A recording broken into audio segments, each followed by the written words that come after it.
There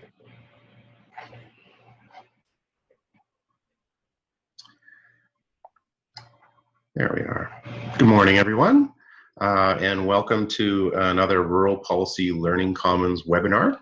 My name is Michael Blatherwick, and I'm with the Rural Development Institute at Brandon University. Today's webinar, Planning for Climate Change and Oxymoron, question mark, is our feature presentation today. I'm going to introduce the speakers, but before then I'll do a couple little housekeeping things. The number of presentations today is going to be 3. The length of the presentation should take between 45 and 50 minutes. And then we're going to have a Q&A feature after. So if anyone's online and you're participants, please feel free to type your questions into the Q&A box. And I will go through those questions and ask the panel for their input after the presentations are over. If you have a technical issue or anything like that, feel free to send me a message in the chat box. These features you'll find either at the bottom of your screen or at the top of your screen. And today's webinar will be recorded and posted on our RPLC YouTube page. And for all those who have registered, we will send you a link to that once it is posted up on the website. Also, we'll try to get, for those that are interested, PDF copies of some of the presentations. And a reminder that we're using Zoom US, which is a web-based platform similar to Adobe Connect. And seeing that technology loves to have gremlins in them, if you have any interruption in service, don't panic. Usually it does reboot within 30 seconds. Or if that doesn't happen, feel free to log back in. And if you totally miss out on the video, like I said, we will be recording it and you'll be able to see it at a future date. So I'll introduce our speakers. Today we have Gary Willson. He's the principal from GW Associates Planning and Consultants. He is an active member with the Canadian Institute of Planners and a registered member with the Alberta Professional Planners Institute. He's been involved with CIP's Climate Change Committee for the past 2 years, and he's joining us from Calgary. Also, our last speaker today will be Henry David, also known by Hank Venema. He is the Director of Planning from the Prairie Climate Center with International Institute for Sustainable Development, and he's joining us today from Winnipeg. And all the way from Ontario, our first speaker is Mike Sullivan. He is principal of Sullivan Associates. He's a registered professional planner based near Niagara Falls, Ontario, and he has been also with the CIP's Climate Change Subcommittee.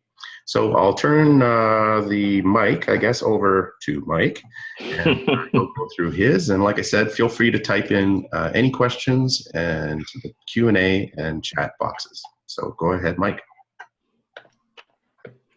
Thank you. Good morning, all. Greetings from sunny southern Ontario here. I am the, as Michael was so kind to introduce, I'm a registered professional planner located in southern Ontario, and I've also got the privilege of being the chair of the Canadian Institute of Planners Climate Change Subcommittee. I know of a few of you on the webinar today, so hopefully I'll give you some more information today. But the intent of today's webinar is to talk about climate change, is planning for climate change and oxymoron. So I'm going to go through the first three steps, in numbers number 1 and 2 on the agenda, and then my colleague Gary Willson is going to jump in on 3, talk about 3, and I'll jump back in and finish it off 4 through 7, just so everyone understands. So the Canadian Institute of Planners, who we are. Michael already introduced us. This is a nice summary of things.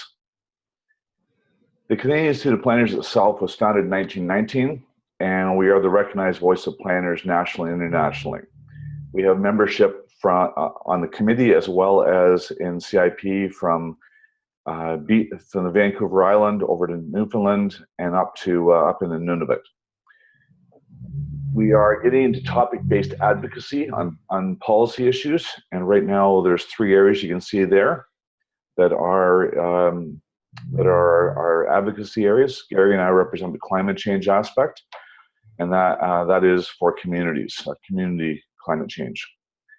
Our mission as registered professional planners, if you see that designation on anyone's calling anyone's name, is to provide an independent professional opinion, which is in the public interest. And essentially that means that we are trying to, if we work for a municipality or a government, an upper tier government or a private sector organization, doesn't matter who we work for, we provide an independent opinion to our employer. And that's always showing the public interest as opposed to public opinion. So it's the public who speaks and also those who don't. I like to say the role of a planner is to manage land use change in order to build great communities. That's kind of my slogan.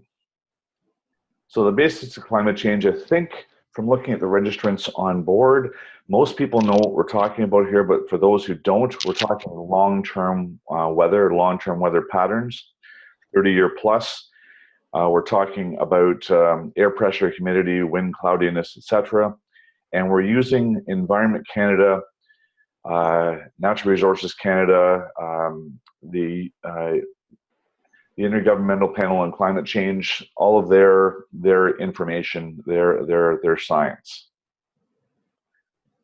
Many of you probably already know about climate change and how it's affecting things, but for those who don't, we have the greenhouse effect where carbon dioxide emissions get trapped up in the ozone layer, and that bounces radiation back. It traps radiation within the atmosphere and bounces it back to cause a rise in temperatures, which is sometimes referred to as global warming. I prefer the term climate change because it doesn't always come out as warming.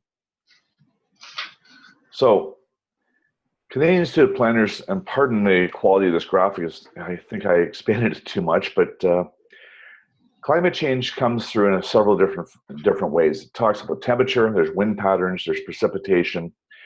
I like to focus on erratic weather patterns and the frequency and severity of extreme weather. And that has several different impacts. The ones that planners deal with are on communities. So communities in Ontario, we have either too much or too little water. And in BC and Alberta, there would be forest fires, obviously with Fort McMurray being the most recent example. And in the prairie provinces, agriculture would be a key issue, and that's what we're going to focus on today. So from the planning references side, we're going to focus on two different references primarily. The one on the right-hand side was produced for the Canadian Institute of Planners through Natural Resources Canada funding, and it's climate adaptation in smaller handbook for smaller communities. The other document, the other report, is by actually my supervisor at the University of Guelph when I took my master's, Wayne Caldwell, who's also a registered professional planner, and he's talked about rural resilience. So I'm going to take an example from that in our case study. So CIP, many of my colleagues have mentioned, okay, climate change is out there. Why should we care? And most of all, what can we do? We have limited opportunity. There's a lot of disconnection between what we do and how we do it. From my perspective, we have a professional obligation to plan for action.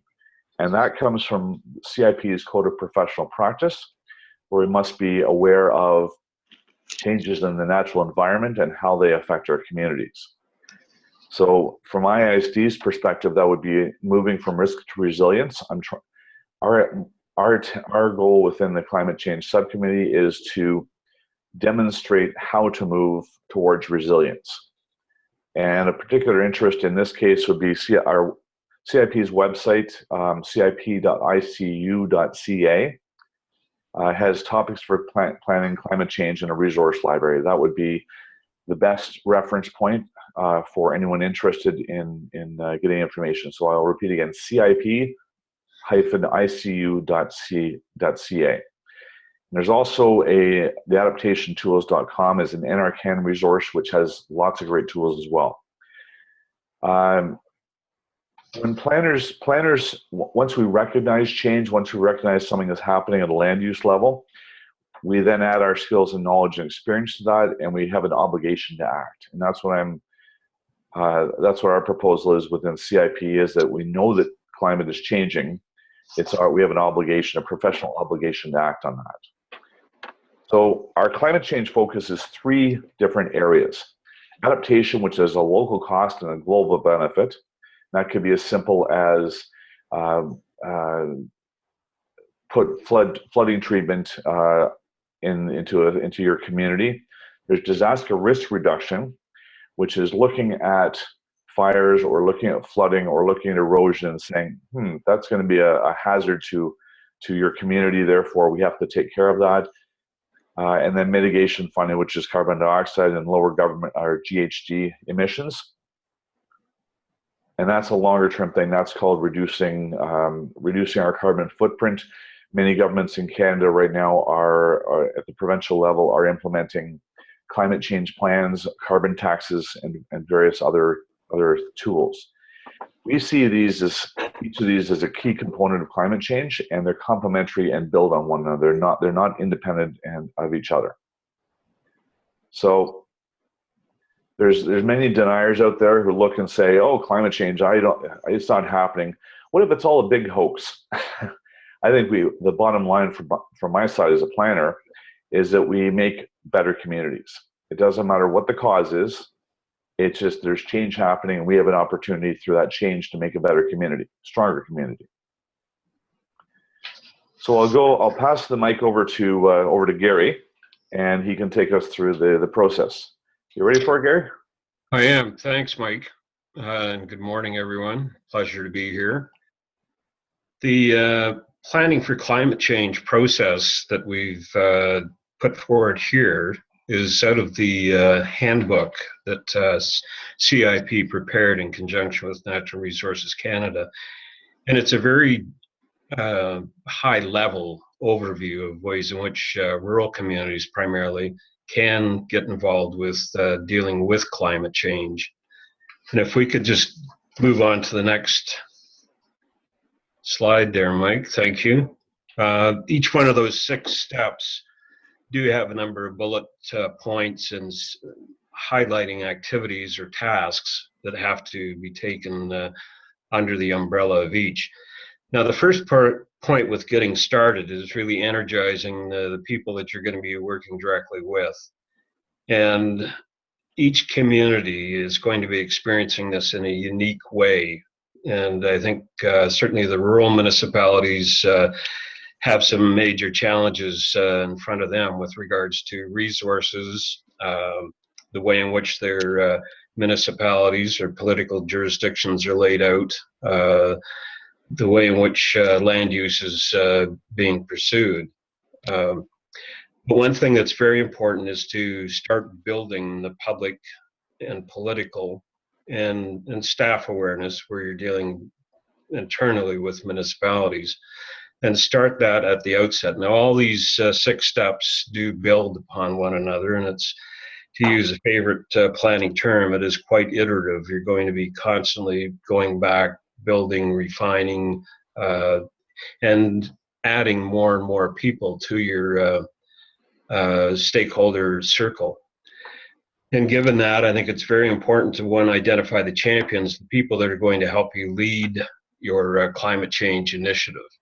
And subsequent to that, getting involved with determining who the stakeholders are in the engagement process is a very key component. One of the major things with climate change, and Mike alluded to it before, there are still a lot of deniers, there are a lot of skeptics, but everybody does have an opportunity, should have an opportunity and the responsibility to contribute somewhere along the line. Once you've developed your stakeholder engagement process and have got that up and running, I think it's very key to ensure that you have commitments from senior people and from the decision makers for that municipality as to how that engagement process is going to play out. There's nothing worse than having a process fizzle because the appropriate resources or the appropriate backing have not been made to follow through with the entire engagement process. And we can come back and get into that in more detail when we do get into a discussion afterwards. Could we move to the next one, please, Mike? Thanks. The certainly next step is analyzing how local climate will change There are a lot of resources out there, and I'm sure many of you are already aware of them. Environment Canada, various different universities, the provincial governments themselves also have a lot of key information. And I think Manitoba, for example, with some of the material that they put on the website, there's a wonderful overview of what the various different areas of impact are, as well as some of the more detailed effects that are going to be experienced within those areas. And I'm sure that Hank will be addressing more of this too as we go along. I think it's important to maintain the information and distribute the information in as simple a way as possible. Again, there's a tendency for people, I think, to complicate, and it can be easily complicated with a lot of the detail and varying opinions that are circulating about climate change. But I really encourage you to try and maintain as simple a dissemination of information as possible. Mike, thank you. So once you've developed and are starting to maintain your baseline information about what the climate change impacts are in the area, do an inventory of what the actual effects of those impacts are. What are the consequences? What are some of the opportunities? For example, in BC, watching with climate change how the area in which grapes can be grown for successful winemaking is moving north at a fairly rapid rate. So there are opportunities out there, but there's also the point about drought. There's also the point about extreme weather conditions. So it's important to stay on top of that as much as possible and continue to refine the inventory and check in on what the priority topics are, not just issues, but topics, being both issues and opportunities that are perceived by the stakeholder group you're dealing with. Can I have number 4, please, Mike? Pardon me. There we go. Thank you. The next step is to really start assessing what the risk and the opportunities are. And Mike has already pointed out certainly the extreme weather situation, and we're already experiencing that throughout certainly the prairies, and also just witnessing the wind issues the last couple of days in the lower regional mainland of BC. So there's some very distinct and well delineated risks that are out there. And this is where it's really important to identify and assess the municipality's adaptive planning capacity. How ready is a municipality to deal with high water or floods?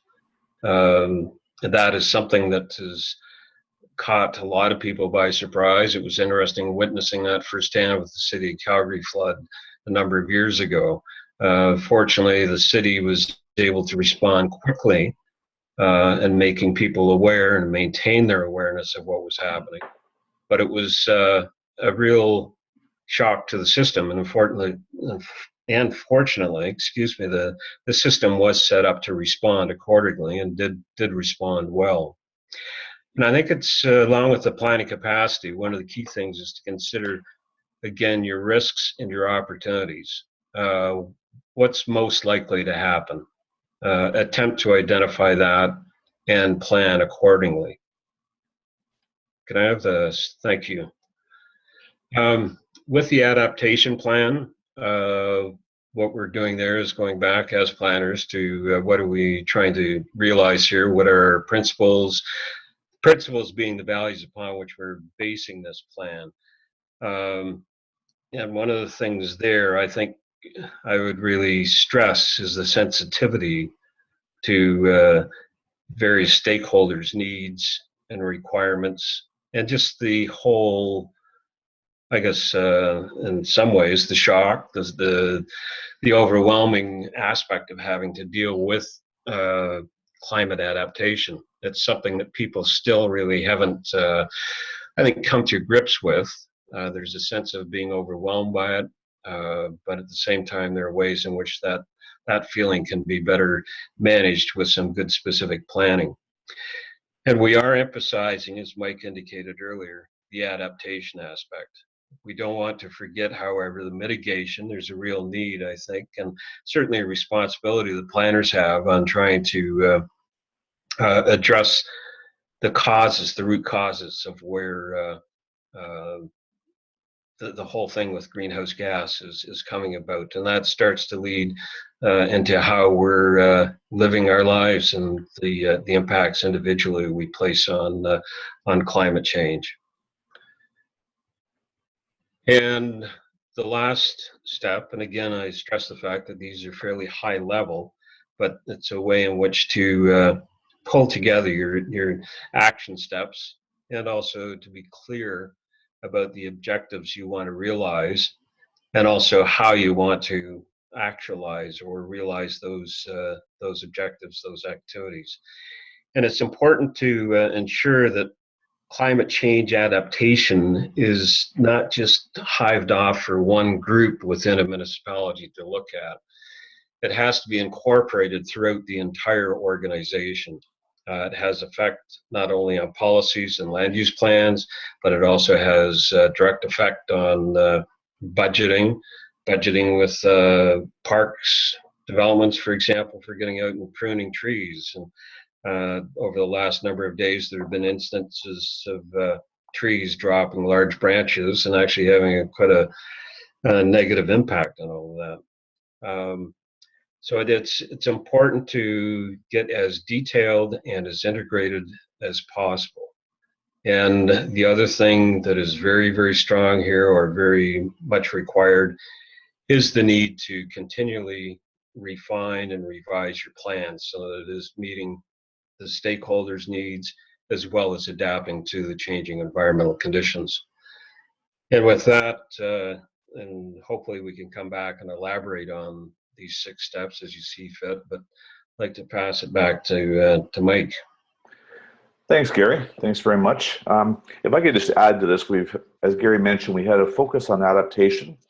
That's where CIP has had its focus for the last several years, but in the last year or two, we've expanded to include mitigation, which from our perspective is community energy planning, and also the disaster risk reduction aspect. So this report, this publication was written a couple of years ago, but it provides a great basis for moving ahead. So what we have here is Planning for Rural Resiliency, a case study, and this is a book that was edited by Wayne Caldwell. As I said, he was a professor of rural planning and development at the University of Guelph, and I'd probably say one of the gurus in terms of planning for agriculture in Ontario, if not in Canada. He's very strong on it. He's also a registered professional planner. So one of the articles within it, I chose as example, which is a practical response to options for agriculture. And I chose this one because it takes a kind of a high level approach to things, but it says here's the basis for how things are happening and how it affects communities at the local level. So the practical response is that there's several reasons why there's a degraded agro-ecosystem, and that means that's translated by this article as being over farming, if I can call it that. There's a heavy reliance upon fertilizer and pesticides, etc., to boost productivity, and there's obviously economic reasons for that.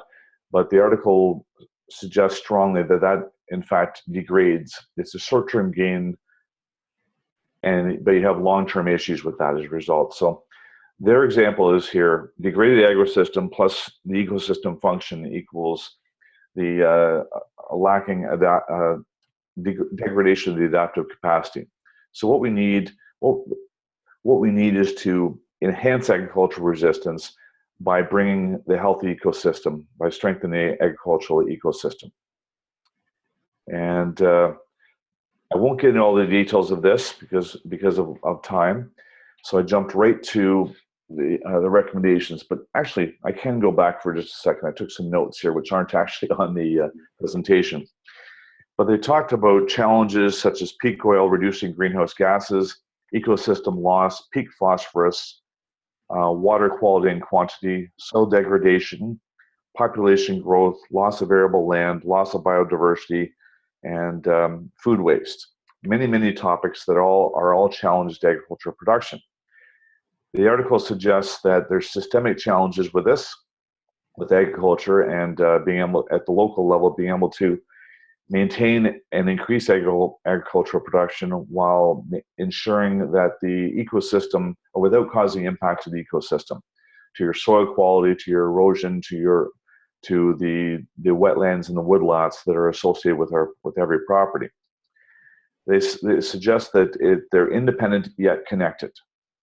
In the agricultural system, there's a need to be more adaptive to climatic change. There's several other points, but I would suggest you actually I'll highlight a couple here. One is the crop rotation, which many farmers, I'm sure, already practice. They suggest is not enough. It has to be longer term rotation to allow the crops to allow the land to regenerate properly before cropping it. They also suggest drought and flood tolerant crops, so they're less dependent on nitrogen fertilizer. Soil stewardship, building the soil organic materials, etc. Essentially, this all leads to expanding the agricultural base and making consistent year-round yields. And you can already see the recommendations on the screen in front of you. A lot of this, how does this tie into planning? At the farm level and the local level will be the requirement for an environmental farm plan. And in Ontario, we have something called a nutrient management plan, which would be similar to this, but I think the environmental farm plan would be a little broader based rather than looking just at nutrients. There's also looking at agricultural land reserves. For those who know Ontario, there's something called the Greenbelt Plan, and there's also something called the Growth Plan for the Greater Golden Horseshoe. Those are examples of community planning documents at the provincial level that actually seek to protect agricultural land. They're not perfect, but they're at least there's something. Another recommendation to this article is to create policy to regulate large farms and consumer choice. I would take a bit of the issue with the consumer choice aspect because that's, I think, it's broader than what we were able to do, and it's beyond community planning as a tool to answer. But it gives you an idea. It gives you an idea how wide-ranging this issue is. So, as a next step, difficult choices need to be made, and that comes down to economics. It comes down to lifestyle. It comes down to what the governments are willing and able to do. Government assistance will likely be required for crop choices, allowing farmers transition to new practices. There will be a lot of education and awareness involved here. Using drought-resistant practices. The key thing here is that the province and the federal government usually don't get involved to this level, and I'm sure there's some on the webinar that will challenge that claim. But my suggestion is that municipal governments can be the champions here. They can make subtle changes or small changes at the local level that will help farmers out, help the agricultural community. My suggestion also is the bottom-up approach is easier than a top-down. Many times, in terms of food security, the bottom-up approach is a grassroots approach. It's a community group that becomes activists on a certain topic, and they influence politics that way. It's much easier than waiting for the federal or provincial governments to see an issue and to act on it.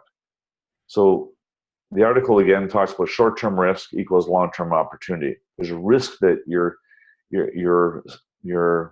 cash flow will be strapped for a couple of years, and in this current climate and the climate we've had for the last several, that will be a challenge for sure.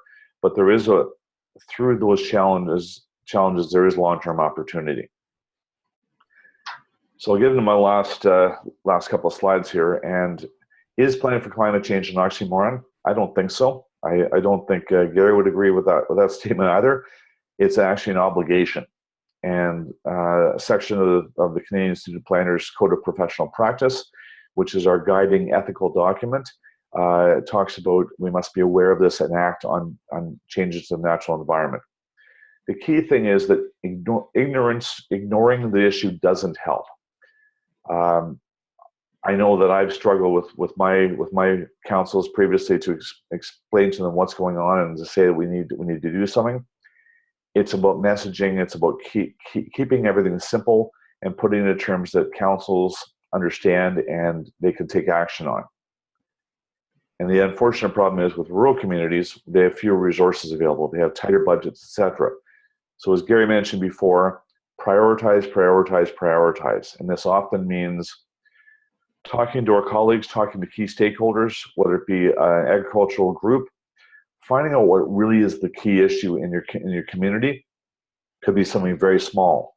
I know I was working, I see Tony Zumagalski is from Manitoba is on the webinar, and I worked on a project with him which suggested an idea of using fallow land to store stormwater, to store excess water during certain events and to release that during periods of drought. That could be a small action, and it could have bigger results because it could lead to more sustainable and consistent cropping. So you can see at the bottom there's a reference for the Rural Handbook. I encourage everyone to go and take a look at it. It's a little dated, but it certainly gives some good examples of how to do things. I was also, through the CIP website, there was also a University of Guelph project, and I'll go to, I highlighted from this poster, from this project, 3 separate things. And the first one was municipalities' positions, where they believe they are in terms of climate and environmental planning. Most thought they were innovative. Almost half thought they were innovative, and most thought doing the usual. And there was a few that were struggling. But it's the interpretation is the key from the planning side. Most think that you can use official plan policies for this. I would say yes, but I would suggest that climate is right now under something called sustainability, and that does sustainability is a very broad topic. It would need to be drilled down to actually help the agricultural community, the rural and agricultural community. So there's water protection policies. You can see all the different list of policies that are there. Those are all available. And this was a cross-Canada research project. So the keys, we have the tools are there. They have to be used properly. And it leads down to constraints. How do we actually innovate? How do we actually create what's needed by the municipalities? Staff resources are a key. Government coordination, funding, and data. And Gary alluded to, and I believe it was step 1 and 2 of the process, that getting the right data and being able to interpret it is key to this whole thing. If you don't have the data, you don't have much to act on. So who's responsible for all this? You can see steps 1 through 6 of the process that Gary presented, and the planner is the lead person. This is a challenge with climate change because in Ontario, at least, we have the Treasury Department or Finance Department. We have engineers. We have communications specialists. Could be the Chief Administrative Officer's department. We need someone who understands the whole process on a holistic basis. And our assertion is the planner is the person for that. Take them away from the development aspect and broaden their perspective out to how we can get action. And you can see here the community's got to be involved in steps 3, 4, and 5. Without them, it doesn't happen. And of course, the fundamental here is the municipal council. As Gary was mentioning, you have to have the council has to say go and has to say yes, we agree in order for anything to happen. And I'll just end it. We live in a great country. Let's do what we can. Thank you very much. Okay, great. And I think we'll pass off to Hank here. Hank, your microphone is muted, so you want to unmute your microphone. Perfect. Gary and Mike, you can mute yours if you like, just so if you're typing away in the background, it won't be distracting. There we go.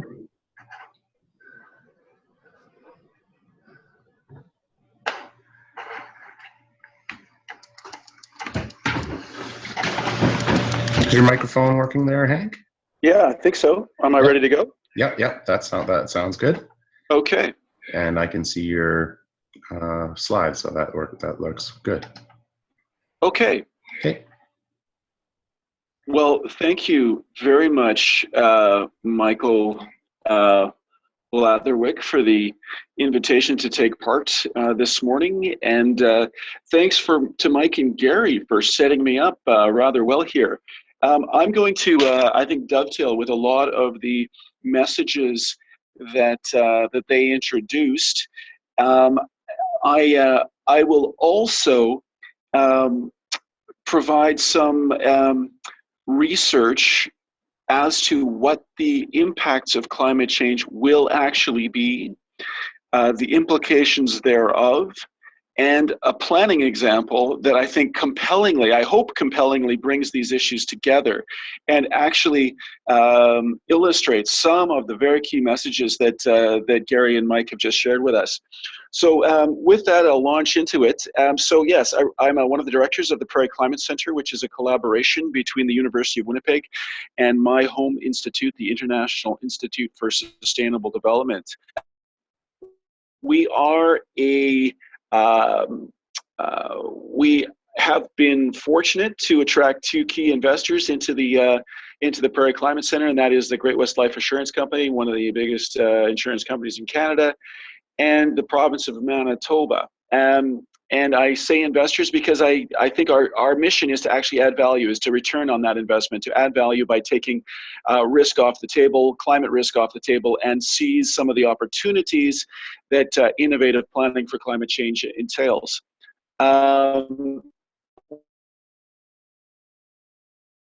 One of our flagship products, our first flagship product, in fact, is the Prairie Climate Atlas, which illustrates the impacts of climate change. And I think it's worth going through some of this. I've kind of abbreviated, when I went through my slides yesterday, I took a few out.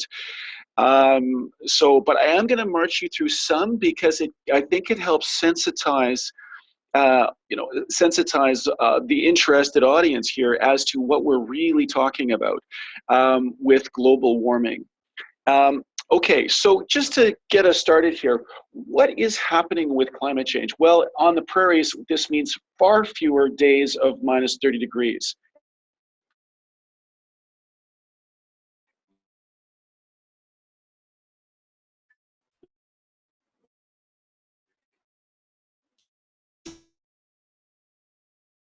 Days of minus 30 degrees. And in fact, that's far fewer than even 30 or 40 warming we're experiencing right now is very high. You push that out, depending on the time slice. This is centered on 2035 and a high carbon scenario. And we've got most of the prairies showing very few days below minus 30 degrees. And again, in the far future, centered on 2065, we see essentially no days of minus 30 degrees, even as far as Churchill, Manitoba. This has profound implications for how the ecosystem of Prairie Canada functions. We all know the mountain pine beetle story in BC, where that insect basically thrives in a warmer climate. The very cold climate of the past was sufficient to keep that invasive species at bay.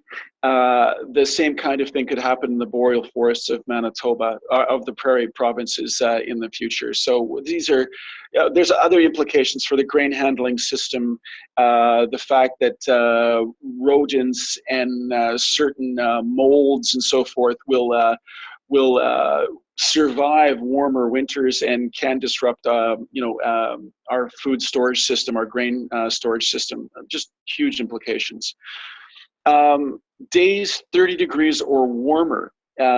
This is also an interesting illustration of the changes before us. So currently, we experience in the southern prairies 10 to 15 days of plus 30 degrees. That changes radically as depending on the high carbon or the low carbon scenario. And I should say that the high carbon scenario is business as usual. If we don't succeed in reducing our carbon emissions, and the low carbon scenario is that which approximates the political commitments made at the Paris Convention last. This is interesting, and as we look, into the future and what that looks like, again, depending on how far in the future we look, and the carbon scenario, in this case, centered on 2065, and a business as usual carbon emission scenario, we're looking in the order of 40 to 45 days of plus 30 degrees across the southern prairies. This starts to approximate the climate of Texas, and I actually have a graphic. So this is 6 to 8 weeks of very hot weather.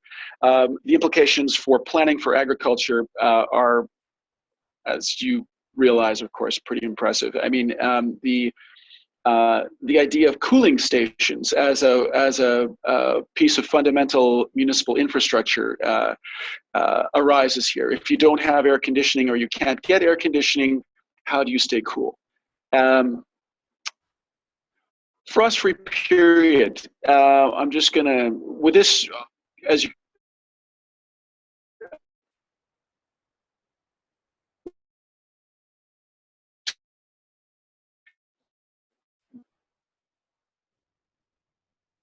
very much lengthened frost-free period.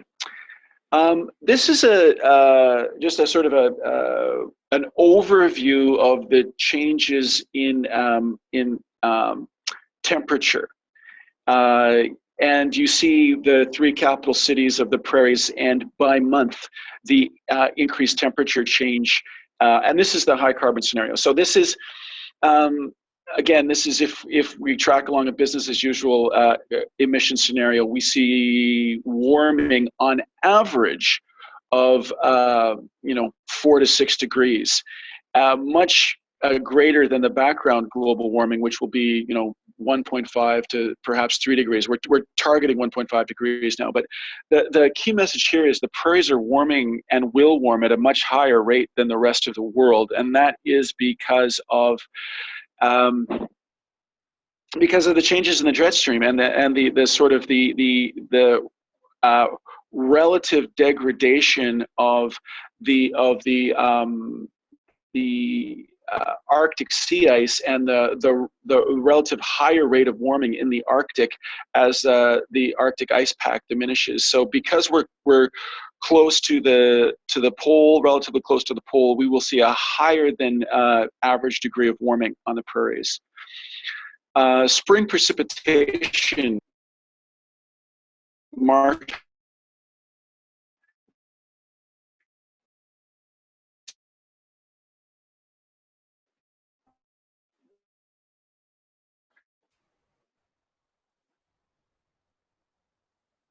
Implications of climate warming, global warming, is an accelerated hydrologic cycle. So warmer air can hold more moisture. This is the Clausius-Clapeyron theorem in climatology.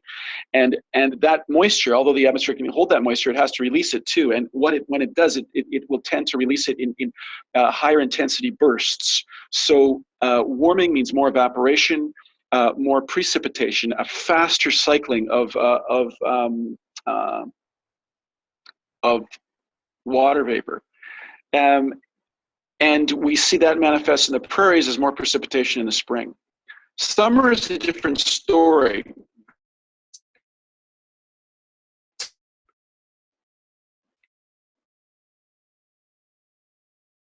That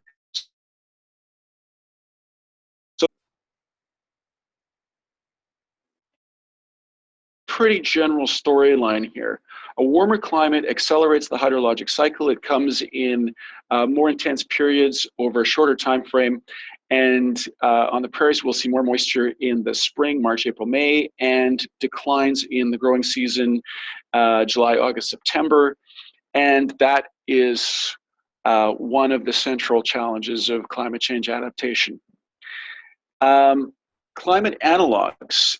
This is some very interesting work done by my colleagues at the University of Winnipeg, and I will. I think that, to Gary and Mike's point, that we need to bring digestible pieces of information into planning fora. They may not be able to digest all the maps and graphs and plots and so forth, but usually they can make use of some of that information. Probably what I presented is too much, but some of that information, localized information, we believe will be crucial for sensitizing stakeholders to what is expected to happen locally. And if you're talking to farmers, which is often the case in rural municipalities in the prairies, to talk about implications for agriculture, growing degree days, frost-free periods, it's probably a practical conversation starter. Another conversation starter are the climate analog maps, and I'll just show this. This is the Winnipeg.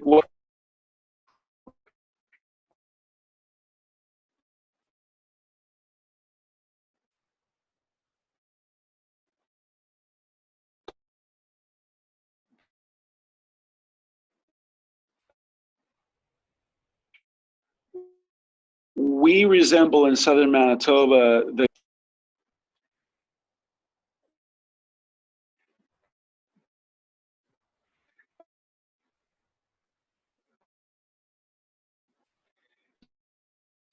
the role of the prairie climate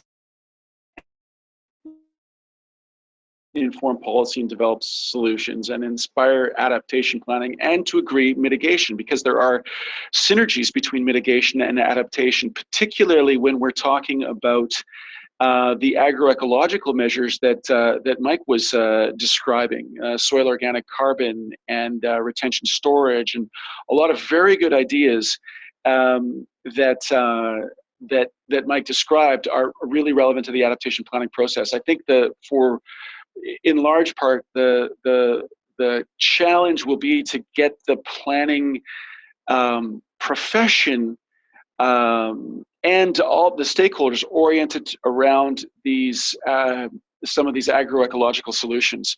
So I won't take you through all those bullets. You can see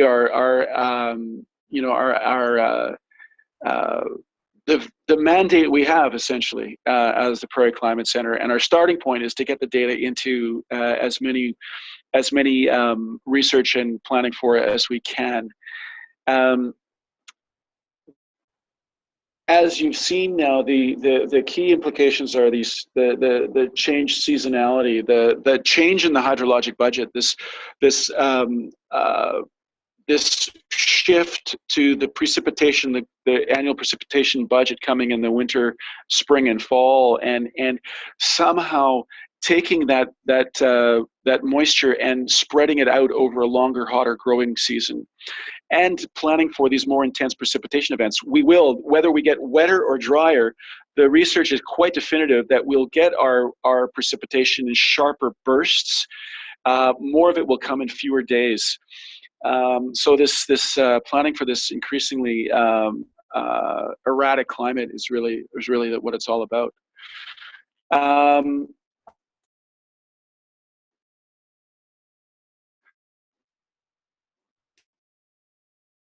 On a really interesting planning case study that I think brings these issues together.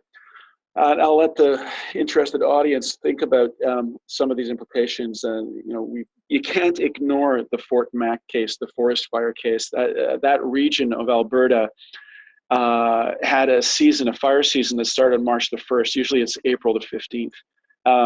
So despite no one wants to inflame passions here, but we can't avoid the obvious, and that is climate change creates the conditions for situations like Fort Mac to become more frequent. I'll just mention winter roads. Northern Manitoba, many of the First Nations communities are highly reliant on a winter road system to move food, fuel,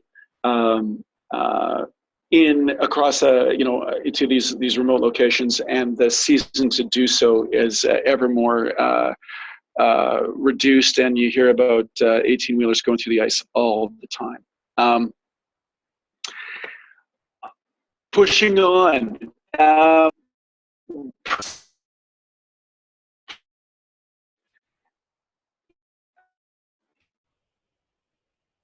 In all regions of the prairies, we are producing climate change reports for every municipality across the prairies, and I'll give you a snapshot of what that looks like. This is for Winnipeg, the municipality of Winnipeg, and the changes that we're projecting for a bunch of climate variables.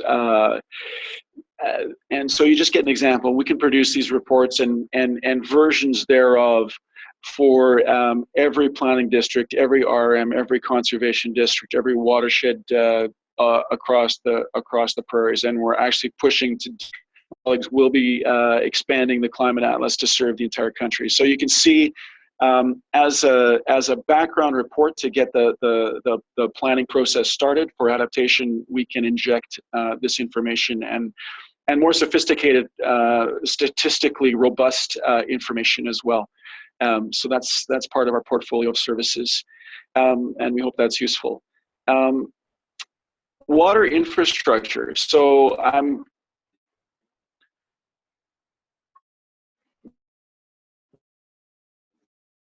well, it's a bit of, I'm shifting gears a little bit, but I'm getting back to this point that that with a key adaptation challenge on the prairies is moving the water budget from one part of the season to the other, because it's wetter in one part of the year and it's drier when we need it in that longer, hotter, drier growing season.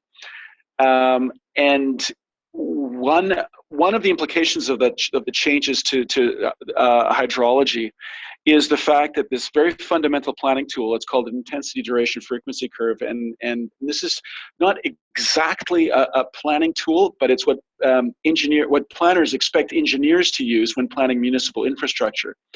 And the problem is that these things are wrong now, or at least suspect that they no longer, because they represent the historical climate, they're no longer valid as a fundamental planning tool. And I'm kind of betraying my own training as an engineer here, but this is, whatever municipal planning you're doing with respect to water infrastructure, bridges, culverts, sewers, anything and everything that relates to water uses these intensity duration frequency curves, and they're no longer believed to be valid because of climate change. This is a pretty big concern. As a paper that pointed this out appeared in Science a few years ago. I won't belabor it, but just something for planners to understand is that the engineering services that they're procuring need to be conscious of the fact that some of the fundamental engineering tools are outdated because of climate change. So this is a big intersection point between planning and engineering, and the planning community needs to understand that engineers are grappling with the new tools they need to deal with the new hydrology. This is a big issue in engineering practice, and Engineers Canada is active on this file, providing professional development for the engineering community and climate change. So I'll just mention this because it is a really fundamental intersection point between the planning profession and the engineering profession. Now, the engineering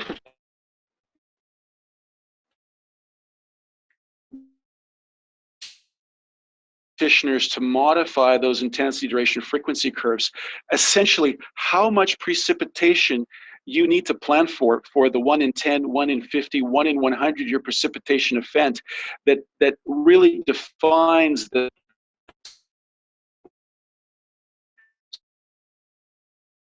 So the planners go out to the engineers and say, well, how big does it have to be? How wide does it have to be? How long does it have to be? And then the engineers go to their intensity duration frequency curves, which are based on historical climate data, and they come back with an answer.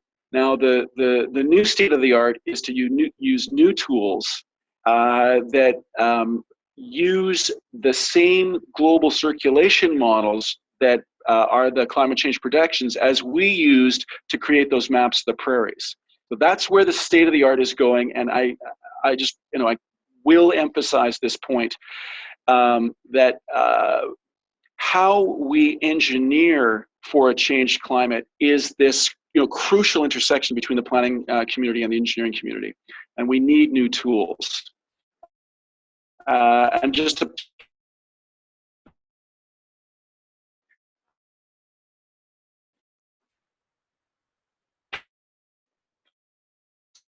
to municipal engineering. I won't belabor it, but you can look that up on your own if you're interested. So this other point about water management is that this firstly, when we get rain, it's going to come in these higher frequency, sharper, more intense bursts, and then on average we have to move it from one part of the season to the other, from April, May, and June to July, August, and September. At least that's the case in the prairies. So how do we do that? And why do we do that? Well, I'll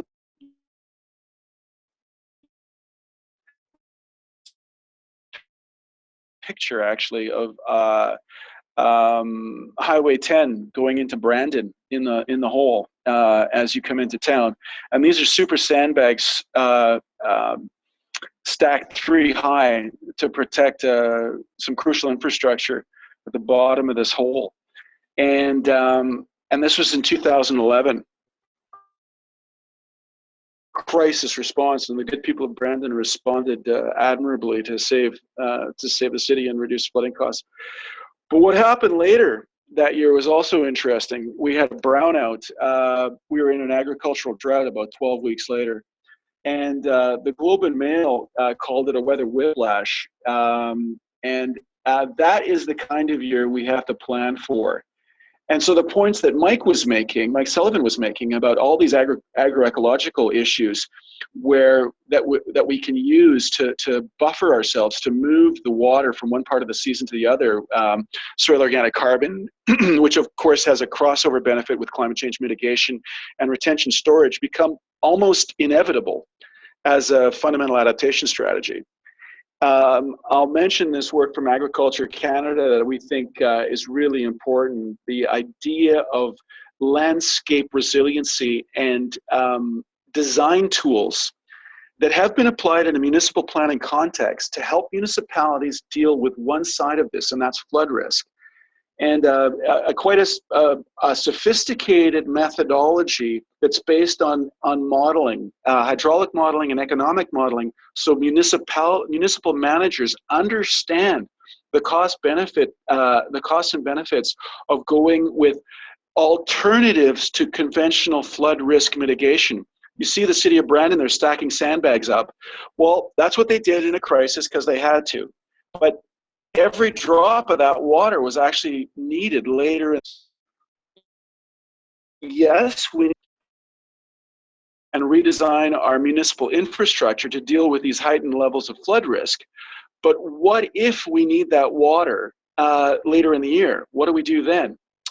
Well, we have done some work on distributed storage, and it sounds analogous to the work that Mike mentioned that he and Tony Shumigalski were involved in. We've done work as well, and I think I actually just coincidentally alerted Tony to this work recently. It's sort of an economic analysis of of the multiple benefits of holding water on the landscape for ecological purposes, for recharge, for ecosystem flows, for nutrient interception, that is water quality.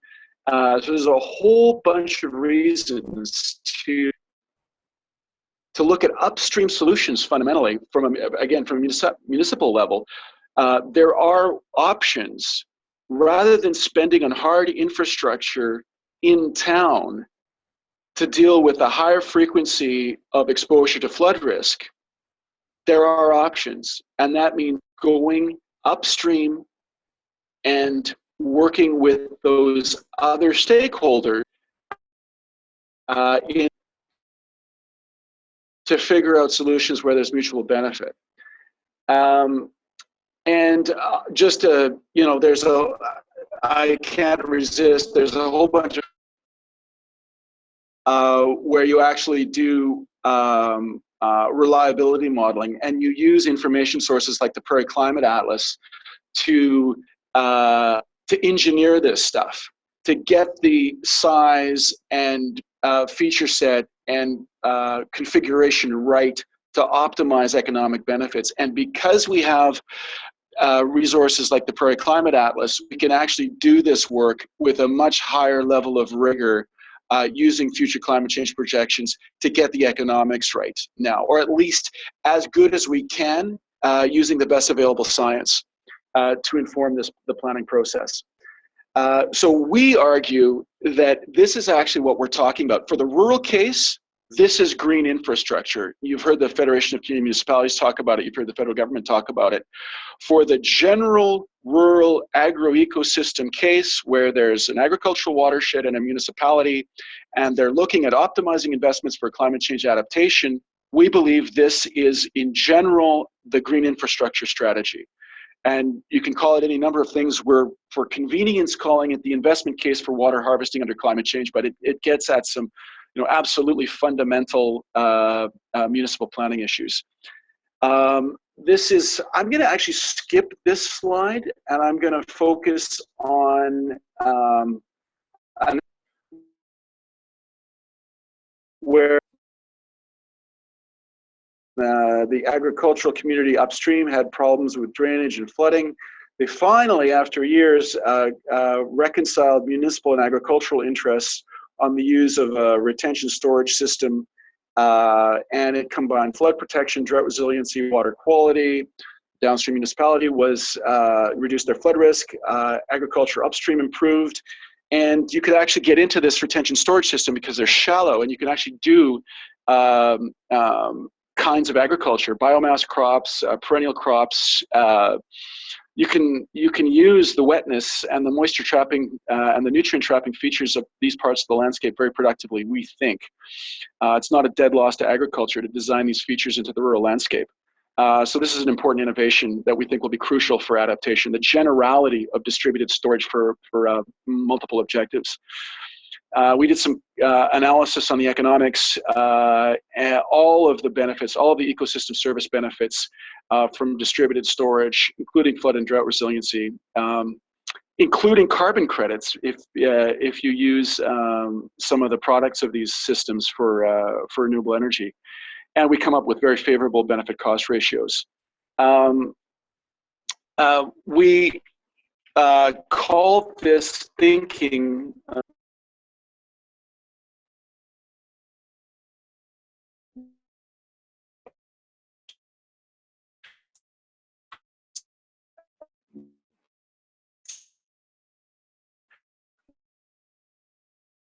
well-received work generally, and we think it's central to the adaptation challenge for so many rural agricultural watersheds and municipalities. And I'm going to just fly through this, but there is an interesting overlap with the whole bioeconomy agenda, and I'll leave that for another day. And just some of the ecosystem service benefits from this sort of watershed-based ecosystem thinking with economic benefits planned into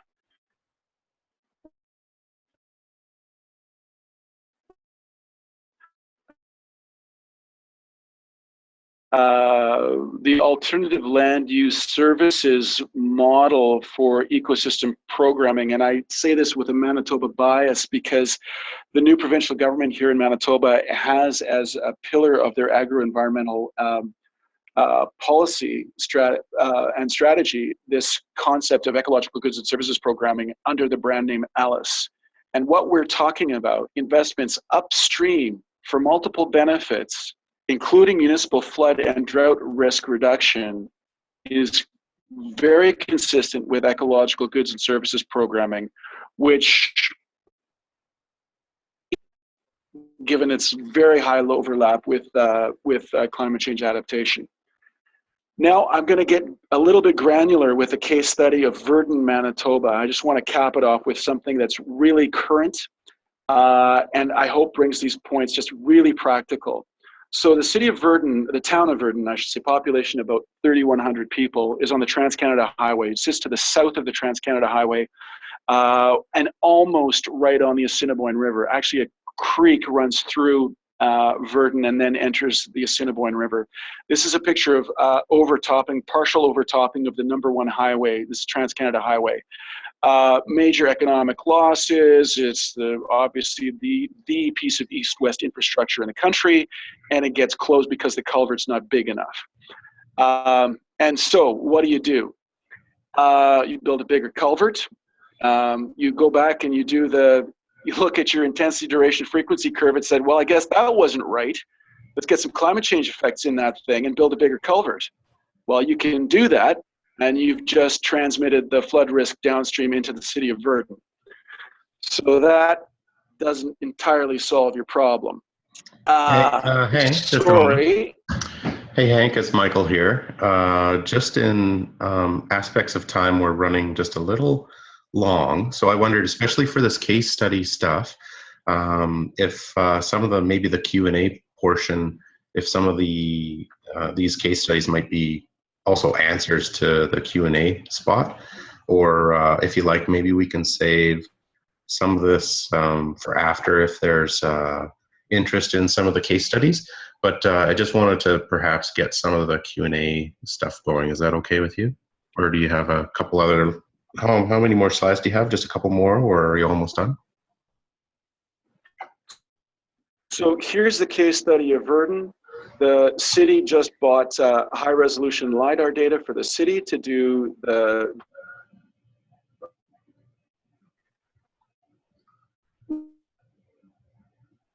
we need to look at the upstream options because we are not, we need the whole story here. And it's very much a case, as Mike and Gary pointed out,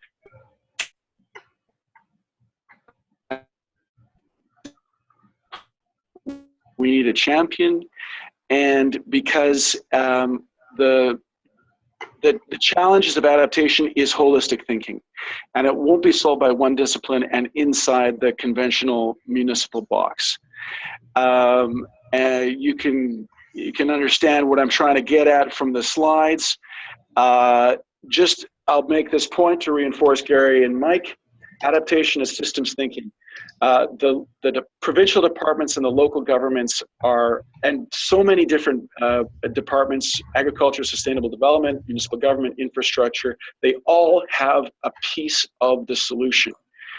Town of Virden, the rural municipality, the conservation district, and so forth, they all have a piece of solution. None of them are empowered to look at this issue from that higher level without the champion to say we must look at this from that higher level.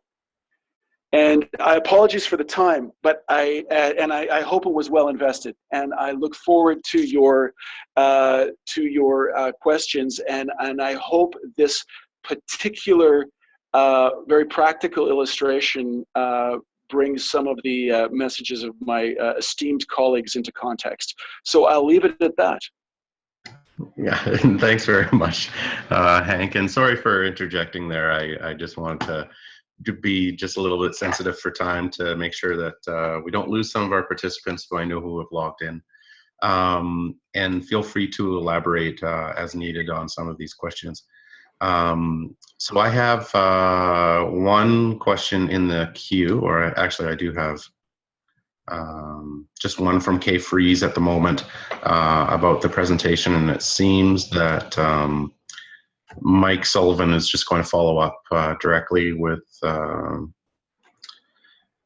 that on the University of Guelph research project being published. So if anyone is interested in that, please feel free to email myself or Mr. Sullivan.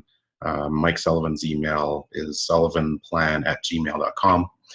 And if you didn't catch that, just send me an email and I'll forward you the information. So all of our speakers will open up all of your microphones so that we can have a little chat now on the topic. First of all, I'll actually just ask the panelists if there's any cross comments, or do you have any questions about each other's presentation or further elaboration on anything that you've seen today? If I may, Yeah. Jump in. Hank provided some great examples of what's going on. I often see that there's a lot of focus on the academic and the not-for-profit approach to adaptation and to mitigation, and there's often a disconnect between that aspect and the practical side. And I'm not saying that's not a negative towards ISD whatsoever. It's just saying sometimes the local communities may not see that, and especially the planning community. But I think the information that Hank provided is wonderful. Okay, great. Gary, you're on mute at the moment. Do you have any comments? Can you hear me? Yep, I can. Okay, thank you. No, I appreciated the opportunity to present on this, and also with some of the detailed material that Hank provided that really does, I think, add color to the framework and the conceptual information that Mike and I were providing. One of the key things, I think, though, is really staying on top of that information and being as conversant as you can be with available information to, one, identify your opportunities, and two, to look at creative ways that you can deal with the adaptive planning component. Okay. It's actually interesting for myself that we have, a resident of Calgary here in Manitoba and Ontario, and I imagine I've dealt personally with a lot of rural municipalities, and in your experiences, have you seen a common thread? Are municipalities starting to come around at least to the idea and be more amicable to the ideas of planning for climate change? I could jump in on that. I think certainly in Alberta, there's quite a major change to identifying climate change responsibilities and opportunities. I think the city of Edmonton, for example, is being very creative and very forward-thinking in ways in which they're undertaking a lot of environmental reclamation projects, reclaiming of old water patterns, natural patterns, and incorporating that into the urban design structure. So I think, again, that's where I think the creative aspect is coming in. It adds aesthetic value as well as a functional value. And maybe I'll add to that before I get a couple other comments, because you mentioned the city of Edmonton. To your knowledge, are there other municipalities that maybe, if people are looking for good examples of policy, that they could turn to? There are. Of course, I can't think of anything right now. Well, you mentioned Edmonton, which is good. So maybe Mike or Hank, if you have any good examples out there, especially in regards to policy or some best practices examples that perhaps if people were looking for more information that they might be able to turn to. Well, there's the practice is still, I would say, in its infancy, and it's a sort of a cottage industry. I think what the Canadian Institute for Planners is doing is great, is absolutely fantastic. So there are a number of groups. I mean, in Alberta, there's something called the Climate Resiliency Express System that's being led by an NGO called One Sky, I believe. And so that's just an example. There's a group in Manitoba that's doing mitigation and adaptation planning at municipal level. They're called SADAM. That's the Economic Development Agency for bilingual municipalities. They're doing good work, and they're spreading their work across the prairies. So there's ICLEI is also doing good work. What I think. So the top-down stuff, or sorry, the bottom-up stuff is kind of percolating. It is a cottage industry. What I do think we need is some leadership from the top, though, to basically build in the expectation that for some funding, the planning process has to demonstrate that it has considered the best available climate science when it's designing infrastructure or putting programming together. So I think that there's I guess we did a lot of consultations when we were in the early phases of the Prairie Climate Center, and our observation was that the best available data and information made available to stakeholders at all levels, whether it's in a provincial department or a federal department or at a municipal government, will not be used unless there's an executive expectation that it be used.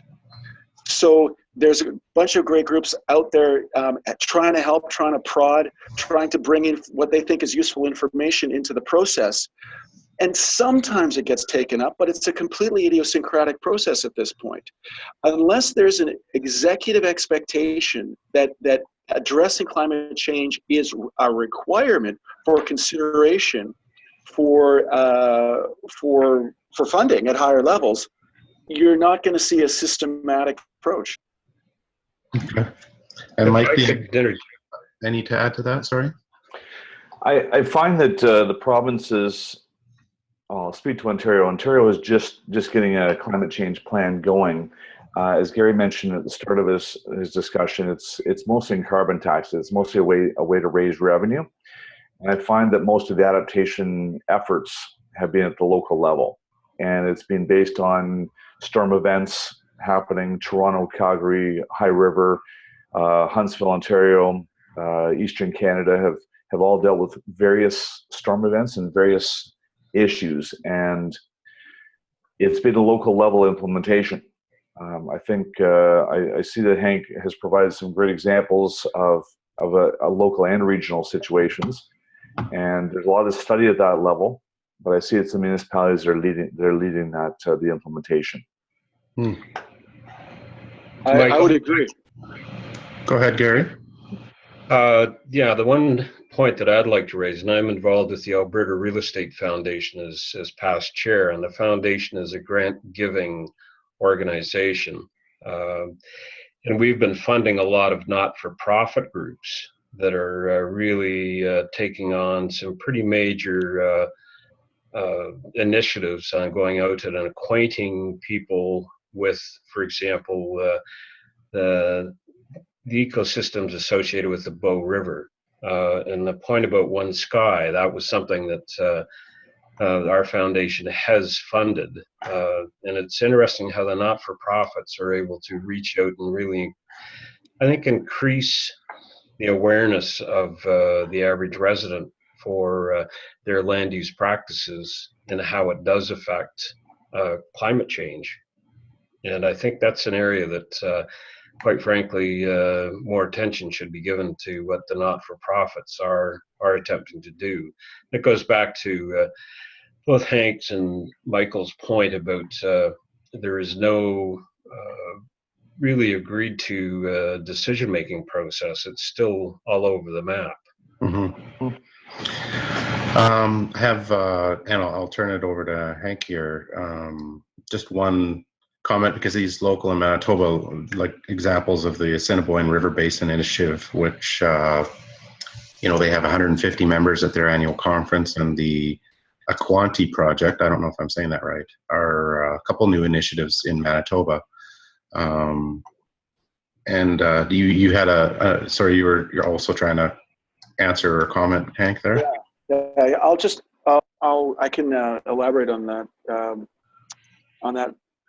written response a little later. Can you? The question was, Mike, the relationship with the Aquanti project?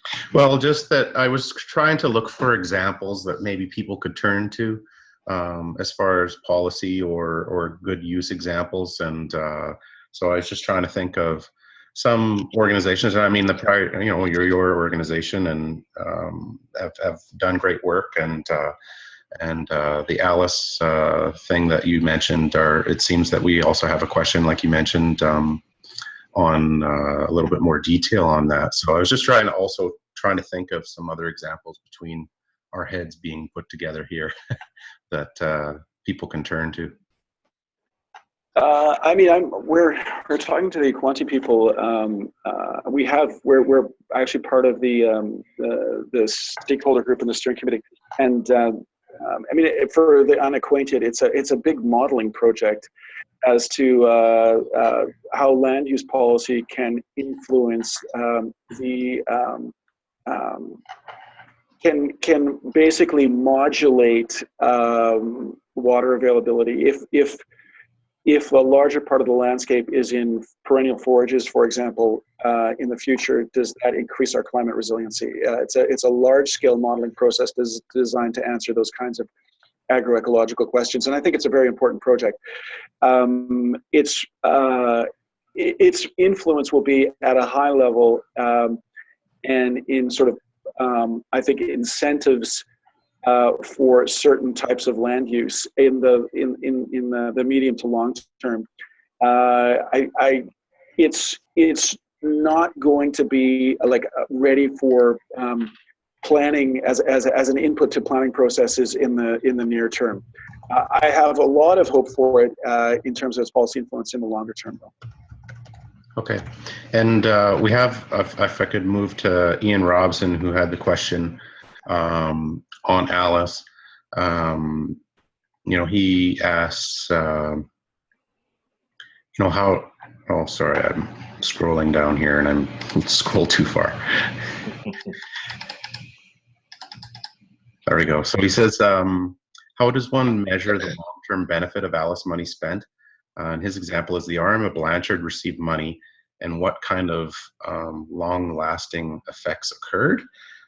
And I guess that would be for yourself, Hank. I think Mike Sullivan answered a little bit here that if Alice funded a stormwater retention system recording how much surface water was collected during the days used and during drought periods, is that kind of how they would measure the effectiveness of that money? Or I guess just a little bit of clarification on how that works for RMs. I mean, this is the big challenge with Alice. Everyone likes the idea, but where the money's going to come from is always a concern. And there's a kind of something of a philosophical debate whether you know, Alice should be an annual payment, or let me say broadly, whether ecological goods and services programming should be an annual payment or a one-time payment. And my Alice proponents have come down on the side of annual payments, and I'm not going to wade into that debate right now. For me, the more important question is targeting, because I don't think we have the luxury of spending everywhere and buying all those services from the agricultural landscape homogenously. We just don't have the luxury.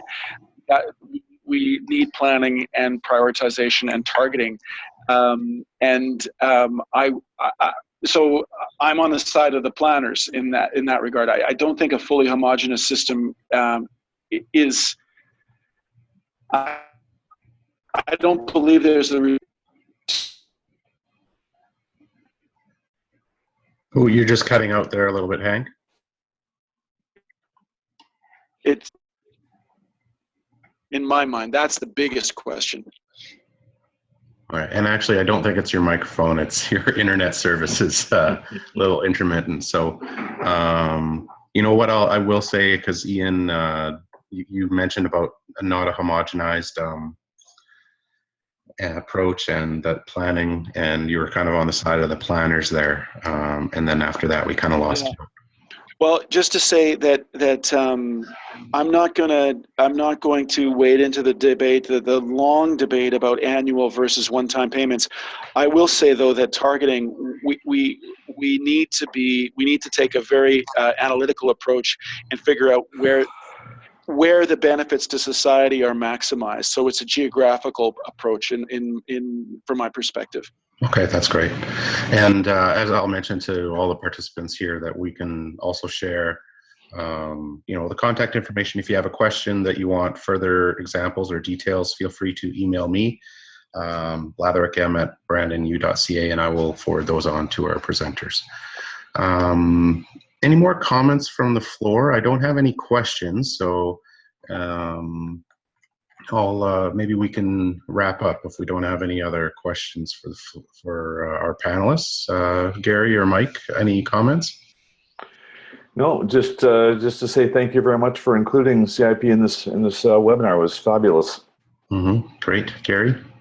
I would second that. I think having these kind of discussions is extremely important. It does help to define targets and priorities. Yeah, for sure. Henry, how are you doing? I'm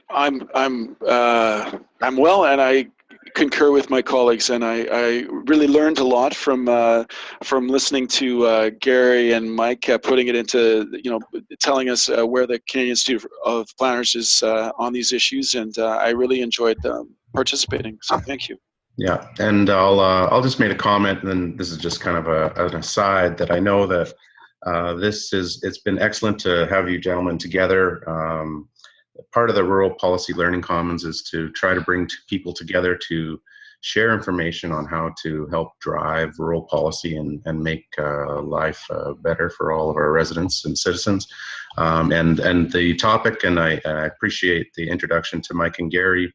I know our director, Bill Ashton, attended a conference in Alberta, and that's how he came across that you guys are on the climate change subcommittee, and he mentioned it to me that it would be a great idea to have you as a webinar, and then Hank fell in quite nicely. So, and I agree that the conversation is good, and appreciate that, this is, like you say, for planning for this is still in its infancy, but not to say that it's less important at all, because the impending effects of climate change are obvious, as you have attested to, and appreciate your time and cooperation.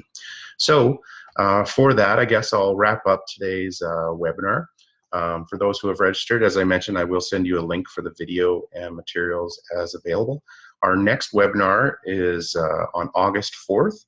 And the title is The Surprising Lives of Small Town Doctors, looking at practicing rural medicine in Canada. With our presenter is going to be Dr. Paul Dillon, rather, from Saskatchewan, who's been all over the globe with rural medicine. And anything else for the Rural Policy Learning Commons, feel free to email myself, Michael Blatherwick at blatherwickem@brandonu.ca, or visit the Rural Policy Commons website, rplc-capr.ca. Thank you again to our presenters, and look forward to hearing from you in the future. Take care. Thank you. Thank you.